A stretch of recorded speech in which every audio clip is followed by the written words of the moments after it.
Hello friend, welcome back to my YouTube channel Ronish जिसमें दोस्तों आज हम यहाँ पर प्रतियोगिता दर्पण के सितंबर माह का जितने भी संपूर्ण घटना है उसको हम वन लाइनर के रूप में सॉल्व करेंगे। तो चलिए हम देखते हैं। पॉइंट है जो राज्यसभा में 4 नए सदस्यों के मनोनयन। तो राज्यसभा में राष्ट्रपति रामनाथ कोविंद द्वारा 6 जुलाई 2022 को 7 रिक्त सीटों में से 4 सीटों पर राज्यसभा के सदस्यों को मनोनीत किया गया, जिसमें पहला सीट धाविका जो PT उषा, दूसरा सीट पर जो है इलैयाराजा जो संगीतकार है, और तीसरा जो है कहानीकार वो फिल्म निर्देशक विजयेंद्र प्रसाद गारू, और चौथा जो है धर्मगुरु वीरेंद्र हेगड़े। इतने आदमी को जो है राष्ट्रपति रामनाथ कोविंद द्वारा जो है राज्यसभा के सदस्यों को मनोनयन किया गया। और एक पॉइंट याद रखिएगा दोस्तों, जो राज्यसभा के सदस्यों का मनोनयन जो है अनुच्छेद 80 के तहत जो है 80 के तहत राष्ट्रपति करता है। अगला पॉइंट देखिएगा, राज्यसभा के मनोनीत सदस्यों को राष्ट्रपति के चुनाव मतदान का अधिकार नहीं है। राज्यसभा के मनोनीत सदस्यों को राष्ट्रपति के चुनाव में मतदान का अधिकार नहीं है, जबकि उपराष्ट्रपति के चुनाव में ये मतदान कर सकता है राज्यसभा के सदस्य। उत्तर प्रदेश विधानसभा में अब कांग्रेस का कोई सदस्य नहीं। उत्तर प्रदेश विधान परिषद में जो है अब कांग्रेस का कोई भी सदस्य नहीं रहा। ये इतिहास में पहली बार हुआ जो वहाँ पे उत्तर प्रदेश में विधान परिषद में एक भी जो है ये कांग्रेस का एक भी सदस्य नहीं है। पॉइंट है जो सब भाजपा का सर्वाधिक 73 सीट जो है विधान परिषद में है, वही कांग्रेस का एक भी सीट नहीं हुआ है। इतिहास में ऐसा पहली बार हुआ जो जुलाई 2022 में हुआ। प्रदेश में इस सदन में कांग्रेस का एकमात्र सदस्य दीपक सिंह था, जिसका कार्यकाल 6 जुलाई को ही 2022 को समाप्त हो गया। उसके बाद कोई भी सदस्य कांग्रेस का विधान परिषद में नहीं रहा। उसके बाद अगला पॉइंट देखते हैं। इस सदन में जो है विधान परिषद में समाजवादी पार्टी को भी केवल 9 ही सीट प्राप्त हुआ। 9 ही सीट पूरा प्राप्त हुआ जो 6 जुलाई 2022 के बाद रह गई। इसके साथ विपक्ष का नेता का भी पद हाथों से निकल गया।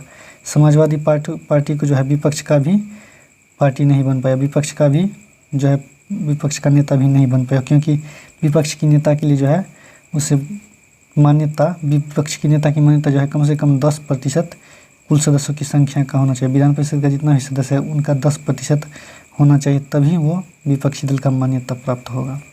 इसलिए वहाँ पे अब कोई विपक्षी विधान परिषद में विपक्षी दल नहीं है। और एक पॉइंट याद रखिएगा दोस्तों, जो BSP को सिर्फ एक ही सीट मिला है वहाँ पे विधान परिषद में। अगला पॉइंट है, महाराष्ट्र के शिवसेना के अधिकांश विधायकों द्वारा भाजपा के समर्थन से नई सरकार का गठन। तो अगला पॉइंट है, जो महाराष्ट्र में जून 2022 में हुई राजनीतिक हलचल के तहत शिवसेना के अधिकांश विधायक द्वारा उद्धव ठाकरे के साथ छोड़कर अपने ही पार्टी के एकनाथ शिंदे के नेतृत्व में संगठित हुई तथा भाजपा से गठबंधन कर रांकपा, कांग्रेस और शिवसेना से नाता तोड़कर जो है ये एकनाथ शिंदे ने वो भाजपा के साथ जून 2022 में सरकार बना ली। एकनाथ शिंदे ने बोल रहा था जो शिवसेना का ओरिजिनल जो है शिवसेना का मैं ही हूँ, मैं ही सब कुछ हूँ, इसलिए वो जो है भाजपा के साथ गठबंधन कर ली। और बोला जो अगला पॉइंट है, शिवसेना का बागी नेता एकनाथ शिंदे था जो कि मुख्यमंत्री पद का शपथ लिया तथा भाजपा के देवेंद्र फडणवीस उप मुख्यमंत्री पद का शपथ लिया। और इसको जो है उद्धव ठाकरे को भगत सिंह कोश्यारी ने, जो कि राज्यपाल है, वो 30 जून तक विश्वास मत हासिल करने का समय दिया था, पर ये पूरा नहीं कर पाया। अगला पॉइंट है, उपराष्ट्रपति का चुनाव 6 अगस्त को संपन्न हुआ। उपराष्ट्रपति का चुनाव 6 अगस्त को संपन्न हुआ। देश में 16वें राष्ट्रपति के चुनाव के मतदान की प्रक्रिया 18 जुलाई 2022 को संपन्न हुआ। इसके बाद ही उपराष्ट्रपति के चुनाव की प्रक्रिया प्रारंभ होगी। देश में मौजूदा उपराष्ट्रपति एम वेंकैया नायडू का कार्यकाल 10 अगस्त तक रहा। नए उपराष्ट्रपति के कार्यकाल की घोषणा मुख्य चुनाव आयुक्त राजीव कुमार ने 29 जून 2022 को जो है ये चुनाव आयुक्त जो है राजीव कुमार, इसने उपराष्ट्रपति चुनाव की घोषणा किया था। और इसका जो वेंकैया नायडू का जो कार्यकाल था वो सिर्फ 10 साल का था, 10 अगस्त तक था। अगला कुछ पॉइंट याद रखिएगा, जैसे चुनाव आयुक्त द्वारा जो अधिसूचना जो है 5 जुलाई को जारी किया गया था। और नामांकन का अंतिम तिथि जो है 29 जुलाई था और नामांकन की जांच जो है 20 जुलाई तक था। उसके बाद नामांकन वापस लेने की अंतिम तिथि 22 जुलाई तक था। मतदान का तिथि जो था वो 6 अगस्त सुबह 10 बजे से शाम 5 बजे तक था। मतगणना शाम 5 बजे के बाद उसके बाद मतगणना संपन्न हो गया। और यहाँ पे याद रखिएगा दोस्तों, जो एनडीए का उम्मीदवार था जगदीप धनखड़, उसी ने उपराष्ट्रपति बना ये भारत का 16वें उपराष्ट्रपति।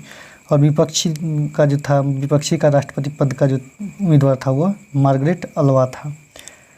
और ये जो है दोस्तों याद रखिएगा, संसद के दोनों सदनों का सभी सदस्य शामिल हुआ। लोकसभा का 543 और राज्यसभा का 245 सदस्य, टोटल 700 जो है 88 सदस्य ने भाग लिया था इस उपराष्ट्रपति के चुनाव में।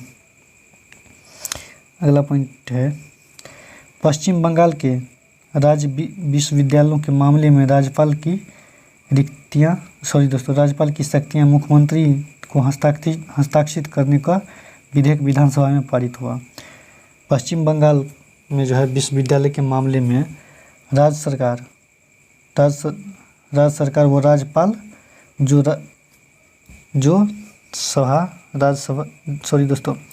राज्यपाल जो कि सभा राज्य विश्वविद्यालय का, जो कि राज्य के राज्यपाल जो है सभी विश्वविद्यालय का, यहाँ पे सभी होगा, सभी राज्य विश्वविद्यालय के कुलपति भी हैं।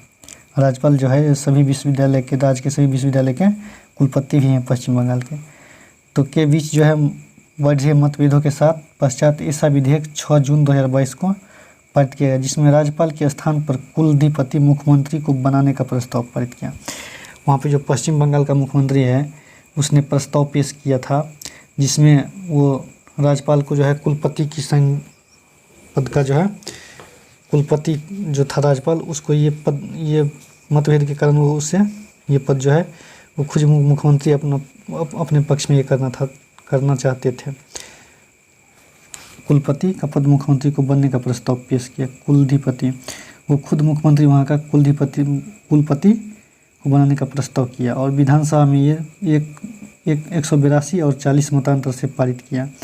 ये कुलाधिपति का जो पद था। तो सॉरी दोस्तों, अगला पॉइंट है, एकल उपयोग वाले प्लास्टिक पूर्ण प्रतिबंध।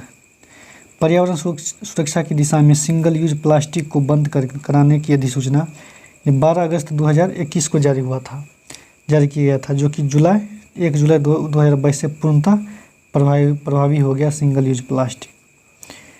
अगला पॉइंट है, संचार उपग्रह जीसैट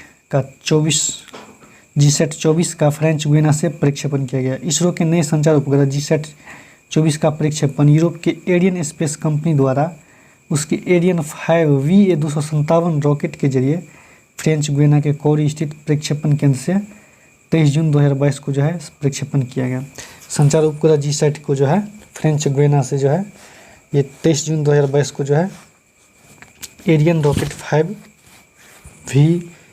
VA257 के जरिए जो है फ्रेंच गुयाना से किया गया इसका प्रक्षेपण, संचार उपग्रह जीसैट 24 का। अगला पॉइंट याद रखिएगा, इसी में जो है 23 जून 2022 को जीसैट 24 संचार उपग्रह को प्रक्षेपित से पूर्व जीसैट 30 का प्रक्षेपण Ariane space company Ariane 5 rocket के जरिए 17 जनवरी 2022 को कोरू से ही किया गया। इससे पहले जीसैट 24 के परीक्षण से पहले भी एक परीक्षण जो है यहाँ इसी संचार फ्रेंच गुयाना से प्रक्षेपित किया गया था, जो कि 2020 में प्रक्षेपित किया गया था। जीसैट 24 से पहले जीसैट 30 का प्रक्षेपण किया गया था। सॉरी दोस्तों, अगला पॉइंट है, जो PSLV C-53 के जरिए सिंगापुर के 3 उपग्रहों का परीक्षण किया गया। Europe space company Ariane space के रॉकेट के जरिए संचार उपग्रह जीसैट 24 का प्रक्षेपण के एक सप्ताह पहले जीसैट 24 का जो प्रक्षेपण हुआ था परीक्षण, उसे एक सप्ताह पहले ही जो है ये भारत के PSLV C-53 के जरिए सिंगापुर के 3 उपग्रह को प्रक्षेपण किया गया था। एक सप्ताह के भीतर इसरो ने अपने ध्रुवीय उपग्रह प्रक्षेपण यानी PSLV C-53 के जरिए सिंगापुर के 3 उपग्रह को पृथ्वी के निचली कक्षा में 30 जून 2022 को सफलतापूर्वक परीक्षण किया। PSLV C-53 ने सिंगापुर के 3 उपग्रहों को 23 जून 2022 को सफलतापूर्वक प्रक्षेपण किया। अगला पॉइंट है high speed expendable aerial target अभ्यास का परीक्षण। तो DRDO ने एक और उपलब्धियां जून 2022 में प्राप्त की, जब स्वदेश निर्मित high speed expendable aerial target जिसे हिट भी कहते हैं, जिसे अभ्यास नाम दिया गया था, उसका सफल परीक्षण ओडिशा के तट पर चांदीपुर स्थित एकीकृत परीक्षण रेंज से किया। तो high speed expendable aerial target का अभ्यास का जो है परीक्षण किया गया, वो ओडिशा के तट पर चांदीपुर स्थित एकीकृत परीक्षण रेंज से, जिसका नाम अभ्यास रखा था। अगला पॉइंट है दोस्तों, अगले 5 वर्ष के लिए IPL के मीडिया अधिकारियों की नीलामी से 48,390.5 करोड़ BCCI को प्राप्त होगा। ये जो है IPL के मीडिया अधिकारियों के नीलामी हुआ दोस्तों, जिसमें BCCI को इतना रुपया प्राप्त होगा, 48,390.5 करोड़ रुपया नीलामी से प्राप्त होगा। जिसमें जो कुछ इसका पॉइंट जैसे है, BCCI ने अगले 5 वर्षों के लिए 2023 से 27 अपने लीग टूर्नामेंट IPL के मीडिया अधिकारी को नीलामी 12 से 14 जून 2022 को की। ये BCCI ने जो है IPL लीग का जो मीडिया अधिकारी है उसका नीलामी 12 से 14 जून 2022 को की, जिसमें पहला नीलामी जो है वो भारतीय उपमहाद्वीप के लिए टीवी अधिकार, भारतीय उपमहाद्वीप के टीवी अधिकार के लिए जो है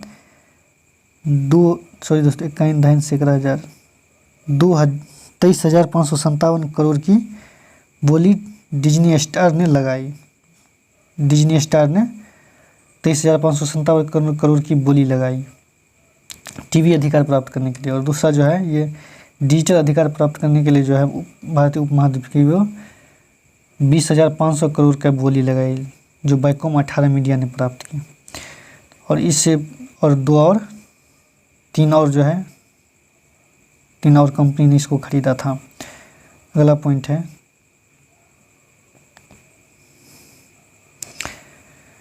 भारत के 36वें राष्ट्रीय खेल 27 सितंबर से 10 अक्टूबर 2022 को गुजरात में होंगे। दोस्तों ये देखिएगा, जो इससे पहले 35वें राष्ट्रीय खेल 2015 में केरल में संपन्न हुआ था, और 36वां राष्ट्रीय जो खेल जो गुजरात में हुआ वो जो है गोवा में प्रस्तावित था, गोवा में होने वाला था, लेकिन किसी कारण बस से टल गया, जिसके कारण इसका जो आयोजन है वो गुजरात में 27 सितंबर से 10 अक्टूबर 2022 तक कराने की घोषणा मुख्यमंत्री वहाँ के गुजरात के मुख्यमंत्री भूपेंद्र पटेल ने की। अगला पॉइंट है उच्च शैक्षणिक संस्थानों के लिए शिक्षा मंत्रालय की वर्ष 2022 की अखिल भारतीय रैंकिंग। शिक्षा मंत्रालय द्वारा जो है वो रैंकिंग जारी किया गया 2022 में, जो जितने भी मतलब कॉलेज इंस्टीट्यूट जो है उच्च शिक्षा संस्थान, उनके लिए एक रैंक जारी किया गया, इंडिया रैंकिंग। तो इसको जो जारी करता है वो national institute ranking framework NIRF जारी करता है। शिक्षा मंत्री धर्मेंद्र प्रधान ने 15 जून 2022 को जारी की। फ्रेमवर्क के जरिए जो है शिक्षा मंत्री धर्मेंद्र प्रधान ने 15 जून 2022 को यह रिपोर्ट जारी की उच्च शैक्षणिक संस्थानों के लिए। तो पहला पॉइंट जो है वो इंडिया रैंकिंग 2022 के ओवरऑल श्रेणी में, ओवरऑल जितना भी इंस्टीट्यूट है सब में ओवरऑल में जो है वो IIT मद्रास का जो है प्रथम स्थान, शीर्ष स्थान पर रहा, तथा इंजीनियर संस्थानों में भी यह पहला स्थान IIT मद्रास को ही रहा। ये जो है दोस्तों ये 4 वर्षों से लगातार फर्स्ट स्थान बनाए रखा है IIT मद्रास ने, ये दोनों श्रेणी में, इंजीनियरिंग में और ये ऑल ओवर इंडिया और ओवरऑल में श्रेणी में। अगला पॉइंट है, अगला यूनिवर्सिटी है, वो यूनिवर्सिटी वर्ग में जो है, विश्वविद्यालय वर्ग में जो है शीर्ष स्थान पे जो है Indian institute of science Bengaluru में जो है Indian institute of science university Bengaluru का, साथ साथ ये अनुसंधान संस्थान में भी शीर्ष स्थान पर है। यूनिवर्सिटी विश्वविद्यालय मामला में तो ये शीर्ष स्थान पे है ही, बेंगलुरु का Indian institute of science university, उसके बाद अनुसंधान संस्थान में भी शीर्ष स्थान पर है। और महाविद्यालय में दोस्तों एक मिनट सॉरी दोस्तों। और ये महाविद्यालय श्रेणी में जो है दिल्ली महाविद्यालय कॉलेज में जो है ये दिल्ली विश्वविद्यालय का मिरांडा हाउस कॉलेज जो है वो पहले स्थान पर है। मिरांडा हाउस कॉलेज पहले स्थान पे है। और दूसरा स्थान पर हिंदू कॉलेज है, दिल्ली का ही हिंदू कॉलेज है। और तीसरा स्थान पर प्रेसिडेंसी कॉलेज जो कि चेन्नई का है। अगला पॉइंट है जो फार्मेसी वर्ग में जो है वो जामिया हमदर्द नई दिल्ली लगातार ये चौथी वर्ष तक जो है ये इस स्थान को बनाए रखा है फार्मेसी वर्ग में। और चिकित्सा वर्ग में तो पता ही होगा एम्स न्यू दिल्ली लगातार ये 5 वर्षों से इस स्थान पे है, चिकित्सा वर्ग में प्रथम स्थान। और मैनेजमेंट वर्ग में जो है प्रथम स्थान हो जो है वो पहला है IIM अहमदाबाद, दूसरा है IIM बंगलुरु तथा तीसरा जो है IIM कोलकाता है, ये मैनेजमेंट वर्ग में। और वास्तुकला क्षेत्र में जो है पहला कॉलेज जो है वो IIT रुड़की में है वास्तुकला क्षेत्र में। और दूसरा जो है IIT कालीकट जो कि केरल में है। और ये विधि लॉ संस्थानों में जो है वो पहला स्थान national law school of India university Bengaluru का पहला स्थान है लॉ में, कानून मामला में। उसके बाद मेडिकल संस्थानों में ये भी एम्स से है जो कि नई दिल्ली में है। और दूसरा स्थान PGI चंडीगढ़ है। और डेंटल कॉलेज में दंत कॉलेज में जो है वो पहला मणिपुर पाल कॉलेज डेंटल साइंस उडुपी। और डॉक्टर DY पाटिल विद्यापीठ ये पुणे, ये भी प्रथम स्थान पे है डेंटल कॉलेज में। अगला अंतर्राष्ट्रीय घटनाक्रम देखेंगे दोस्तों। अंतर्राष्ट्रीय घटनाक्रम है भारत और पाकिस्तान के बीच कैदियों की सूची का आदान प्रदान हुआ। भारत और पाकिस्तान के बीच कैदियों की सूची का आदान प्रदान हुआ, जिसमें भारत ने पाकिस्तान हिरासत के एक दूसरे के नागरिक कैदियों व मछुआरों की सूचियाँ का आदान प्रदान 11 जुलाई 2022 को किया। दोनों देशों के बीच जो है कैदियों का जो है सूची का आदान प्रदान वो 11 जुलाई को किया गया दोस्तों। ये 11 जुलाई को एक दूसरे को उसके जो देश में जो था एक दूसरे के जो पाकिस्तान हिरासत में एक दूसरे के हिरासत में जो था कैदी उसकी सूची जो है सौंपी। भारत को पाकिस्तान द्वारा सौंपी गई सूची में पाकिस्तान जो दिया था सूची में, जिसमें भारत की जो व्यक्ति है वो 682 भारतीय जो है पाक जेल में था, जिसमें 633 मछुआरा और 49 अन्य नागरिक थे। जबकि भारतीय जिलों में निरुद्ध पाकिस्तानी कैदी की संख्या 404 है। भारतीय जेलों में होगा दोस्तों, भारतीय जेलों में निरुद्ध पाकिस्तानी कैदियों की संख्या 404 है, जिनमें 95 मछुआरा और 300 अन्य नागरिक है। अगला प्रश्न है दोस्तों, अगला पॉइंट है ब्रिटेन का PM बोरिस जॉनसन का त्यागपत्र तथा नए PM का चुनाव अक्टूबर में। तो ब्रिटेन में ये जो बोरिस जॉनसन है वो कंजरवेटिव पार्टी का है, जो उसके अपने ही दल में जो है विवाद में फंसे गए, जिसके पश्चात वह अपने पार्टी से संसद व अन्य सहयोगी की बगावत के पश्चात PM पद से त्यागपत्र दे दिया। और 7 जुलाई 2022 को ये त्यागपत्र दे दिया बोरिस जॉनसन ने। और नए चुनाव होने तक ही ये बोरिस जॉनसन ही कार्यभार संभाले रहेंगे। अगला पॉइंट है वामपंथी गुस्तावा पेट्रो कोलंबिया के राष्ट्रपति बने। लैटिन अमेरिकी देश कोलंबिया में जून 2022 में संपन्न राष्ट्रपति पद के चुनाव में वामपंथी नेता गुस्तावो पेट्रो निर्वाचित हुए। तो वहाँ पे जो है कोलंबिया में जो राष्ट्रपति का चुनाव हुआ था उसमें वामपंथी नेता गुस्तावो पेट्रो जो है वो निर्वाचित हुए। उसने 19 जून 2022 में दूसरे दौर के मतदान में 5.44% मत प्राप्त कर 44% मत प्राप्त कर प्रतिद्वंदी उम्मीदवार रोडाल्फो हर्नांडेज को उन्होंने पराजित किया। उसने रोडाल्फो हर्नांडेज को पराजित कर वो वामपंथी गुस्तावो पेट्रो ने जो है चुनाव जीता। अगला पॉइंट है इजराइल में सत्तारूढ़ गठबंधन टूटने के पश्चात संसद भंग। इजराइल में जो है गठबंधन हुआ था सत्तारूढ़ पार्टी में जो कि टूट गया। उसके बाद इजराइल के प्रधानमंत्री नफ्ताली बेनेट के नेतृत्व में सत्तारूढ़ नेतृत्व वाला सत्तारूढ़ गठबंधन 8 दलों का ये गठबंधन था। 1 वर्ष ही चला, उसके बाद गठबंधन टूट गया तथा सरकार अल्पमत में आ गई, जिससे नफ्ताली बेनेट ने जो है इजराइल का प्रधानमंत्री नफ्ताली बेनेट ने पद से इस्तीफा जून 2022 में दे दिया, जिससे संसद भंग हो गया तथा चुनाव 1 नवंबर को ही कराने की घोषणा की। बेनेट के नेतृत्व वाली सरकार में विदेशी मंत्री रहे होश एतिज पार्टी के, ये जो था येस एतिज पार्टी के थे वो येर लापिड जो कि कार्यवाहक प्रधानमंत्री के रूप में कार्यभार 30 जून 2021 से संभाला। वहाँ का कार्यभार इजराइल का कार्यभार जो है वो बेनेट के ही नेतृत्व वाली सरकार में जो विदेश मंत्री थे येस एतिज पार्टी का वो येर लापिड थे। येस एतिज पार्टी का जो येर लापिड थे वो कार्यवाहक प्रधानमंत्री के रूप में कार्यभार 30 जून 2022 को संभाला। अगला पॉइंट है दोस्तों, हंगरी के कसावा कोरोसी संयुक्त राष्ट्र महासंघ के 77वें सत्र के लिए अध्यक्ष निर्वाचित हुए। हंगरी के कसावा कोरोसी जो है वो 77वें सत्र के लिए जो है संयुक्त राष्ट्र महासभा का 77वें सत्र के लिए अध्यक्ष निर्वाचित हुआ। वो 13 सितंबर 2022 से शुरू होने वाले 77वां सत्र के लिए सर्वसम्मति से 7 जून 2022 को निर्वाचित हुआ। कब निर्वाचित हुआ? तो वो 7 जून 2022 को निर्वाचित हुआ। और वो जो है 76वें सत्र के अध्यक्ष मालदीव के अब्दुल्ला राशिद का स्थान लेंगे। हंगरी कसावा कोरोसी जो है वो संयुक्त राष्ट्र महासंघ के 77वें सत्र का अध्यक्ष चुना गया, जिसमें वो अब्दुल्ला राशिद का स्थान लेंगे। अगला पॉइंट है, जापान के पूर्व पीएम की हत्या। तो जापान के पूर्व पीएम शिंजो आबे की 8 जुलाई 2022 को पश्चिमी नारा शहर में उस समय गोली मारकर हत्या कर दी गई जब वह चुनावी रैली को संबोधित कर रहे थे।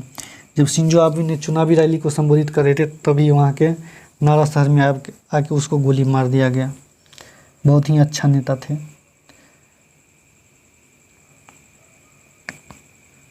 सॉरी दोस्तों, 1 मिनट। यूक्रेन व मालदीव को यूरोपीय संघ की सदस्यता हेतु सदस्य देशों की सहमति। यूक्रेन और मालदीव नहीं है, मालदोवा है। यूक्रेन और मालदोवा को यूरोपीय संघ की सदस्यता हेतु सदस्य देशों की सहमति मिला। तो दोनों देशों की संघ की सदस्यता प्रदान करने के लिए प्रारंभिक सहमति जून 2022 में ही प्रदान हुआ था। यूक्रेन और मालदोवा को यूरोपीय संघ की जो सदस्यता उसने पेश की थी। रूस यूक्रेन का युद्ध जब चल रहा था उसी समय युद्ध खत्म होने के बाद जो है यूरोपीय संघ की सदस्यता हेतु ये जो है अपना प्रतिवेदन दिया था, जिसमें दोनों देशों के संघ की सदस्यता प्रदान करने की प्रारंभिक सहमति जून 2022 में प्रदान की। अगला पॉइंट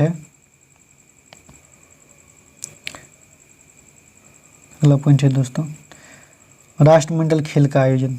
तो राष्ट्रमंडल खेल का आयोजन जो है वो 8 जुलाई से 8 अगस्त 2022 तक जो है इंग्लैंड के बर्मिंघम में होना है। राष्ट्रमंडल खेलों का जो आयोजन हुआ है वो लंदन के इंग्लैंड के बर्मिंघम में होना है। वो 22 में ये जो है 22वां राष्ट्रमंडल खेल है, 22वां राष्ट्रमंडल खेल है जो कि 8 जुलाई से 8 अगस्त 2022 के दौरान इंग्लैंड के बर्मिंघम में होगा।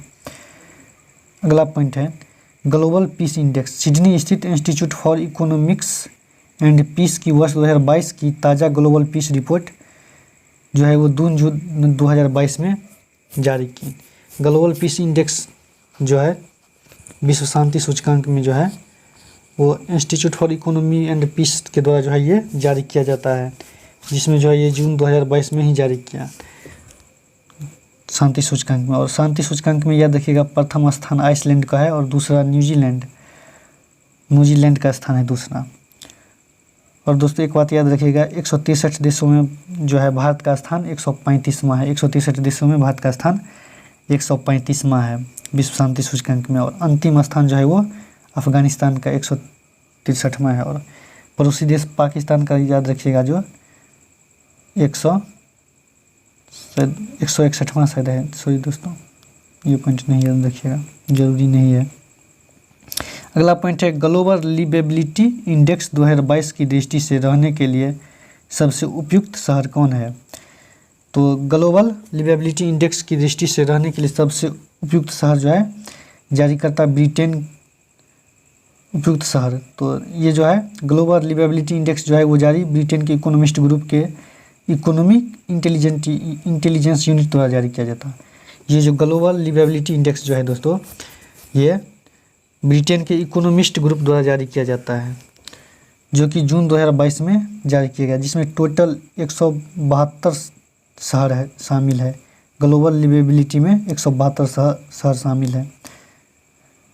तो फर्स्ट याद रखिएगा, जो फर्स्ट शहर जो है वो ऑस्ट्रेलिया वियना जो है, वियना ये ऑस्ट्रेलिया का शहर एक है जो प्रथम स्थान पे है, जिसका रैंक 99.1 है। और दूसरा शहर जो है वो कोपेनहेगन है जो डेनमार्क का शहर है, उसका रैंक जो है 98 रैंक है। और भारत का याद रखिएगा, जो भारत का जो ग्लोबल लिवेबिलिटी के अनुसार जो रहने वाला शहर है उसमें जो है भारत की राजधानी नई दिल्ली का 112वां स्थान है। उसके बाद मुंबई का जो है 117वां स्थान है ग्लोबल लिवेबिलिटी के अनुसार रहने योग्य देशों में।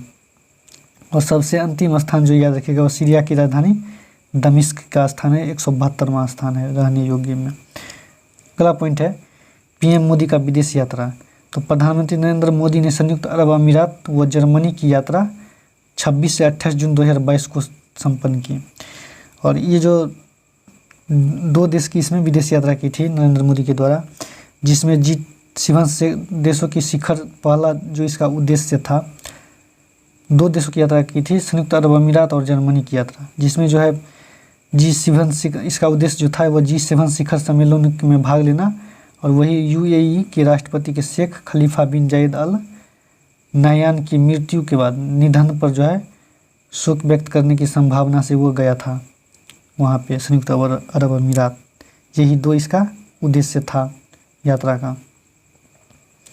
अगला पॉइंट रखिएगा याद, G7 का 48वां शिखर सम्मेलन जो है वो सॉल्स एल्सो में 27 से 28 जून 2022 को संपन्न हुआ। 27 से 28 जून 2022 को जो है संपन्न हुआ G7 शिखर सम्मेलन का 48वां शिखर सम्मेलन जो है वो सॉल्स एल्सो में 27 से 28 जून 2022 को संपन्न हुआ। ये जर्मनी में सॉल्स एल्सो। याद रखिएगा दोस्तों, G7 शिखर सम्मेलन में जो है जलवायु, ऊर्जा और स्वास्थ्य सत्र को प्रधानमंत्री नरेंद्र मोदी ने संबोधित किया था। G7 में जो है पीएम मोदी के द्वारा जो मुख्य बिंदु था वो जलवायु, ऊर्जा और स्वास्थ्य इनके लिए जो है वो सत्र को संबोधित किया था। अगला पॉइंट याद रखिएगा, ब्रिक्स का 14वां शिखर सम्मेलन हुआ जो 23 से 24 जून को चीन के मेजबानी में वर्चुअल तरीके से ये संपन्न हुआ। ब्रिक्स का 14वां शिखर सम्मेलन। याद रखिएगा दोस्तों, ब्रिक्स में कुल 5 देश है, ब्राज़ील, रसिया, इंडिया, चाइना, साउथ अफ्रीका। अगला पॉइंट है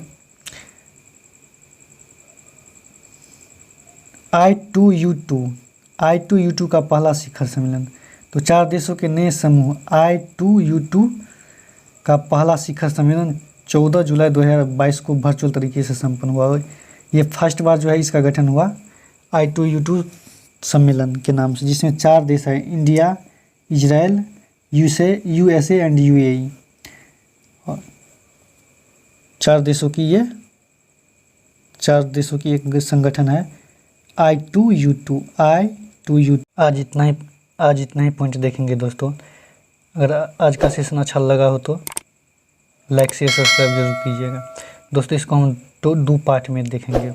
वीडियो लंबा हो जाने के कारण एक पार्ट और कल होगा, जिसमें आर्थिक घटनाक्रम होगा, उसके बाद नियुक्तियाँ, निधन और खेल जो है वो